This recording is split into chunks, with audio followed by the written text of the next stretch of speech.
So what's next? That's a question we plan to answer regularly on a variety of topics. But tonight, it means what's next when the Electoral College officially votes for president. That happens December 19th, and that's the day on which the deal is sealed. And yet some electors believe it is possible to hand the presidency over to someone other than Donald Trump. Could this actually happen? Should it happen? Joining us now, two of those electors who are pushing for this, Brett Tufalo from Washington State and Michael Baca from Colorado. Gentlemen, thanks a lot for joining us. This is the kind of topic that just infuriates people watching the show. And I just want to say on the outset, I think you both are sincere. I'm not here to attack you at all. I really want to know kind of how you're thinking about this. But I got to say, Brett, to you first, we've had a lot of elections. We had a national election and then 50 primaries and caucuses, and people already told us their preference, and you're trying to undo that. So why wouldn't they be mad at you for trying that?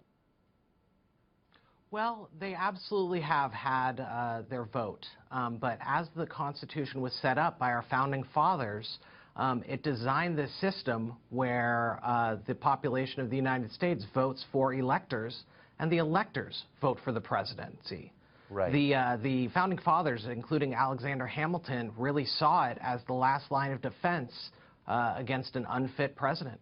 Right, and against the vicissitudes of the mob. No, that's absolutely right. And yet, on the other hand, Michael, people feel like, I think correctly, that they ought to have a voice in who the president is. And the truth is, when Trump assumes that office, he'll be accountable for the tens of millions of people who voted for him. Your candidate would be accountable to 270 electors. So you can see why that's inherently not very democratic, right? Well, absolutely. And I want to say that, the next president needs to have the values that I believe represent Americans. I'm a former United States Marine. Honor, courage, and commitment are absolutely critical and ingrained to the fiber of my being. And I do not believe that Donald Trump has those values.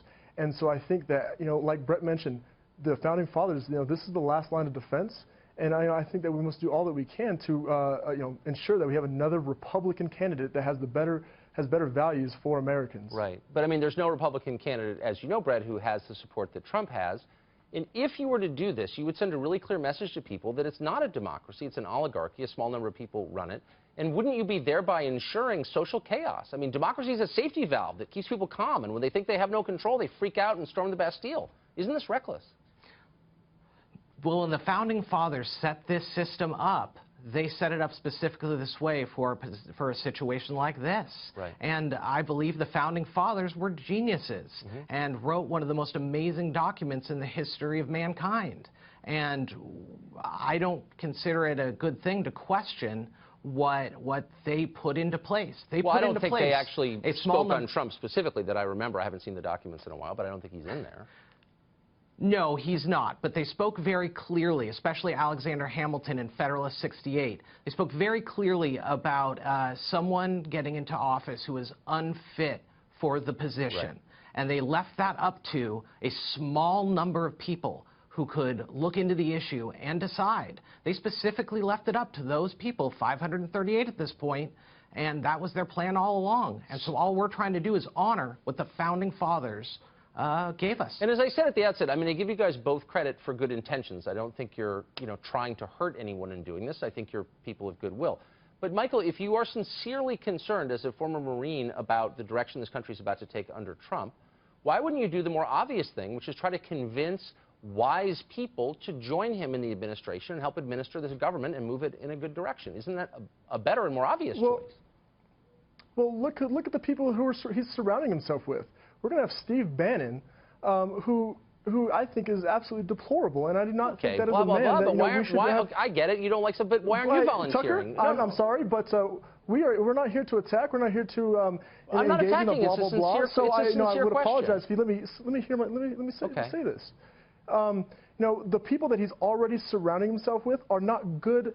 They don't reflect the values that I believe the Americans hold. I do not believe that the Americans had.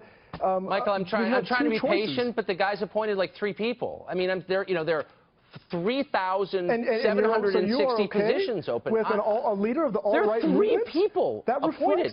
So, but what about you and your friends who are decent? Of the people Why he's aren't you appointed volunteering? reflect the values of white nationalists, which I do not believe reflect the values of Americans. Now, I said I took you seriously, and now I don't, because that's just stupid, and you have no supporting evidence for it. So I'm going to have to go to your colleague here. Because you're throwing white supremacy around, and you honestly have no idea what you're talking about. White supremacy. You're putting words in my mouth, Tucker. If you disagree with their views on things, state what they are, but instead you're name-calling.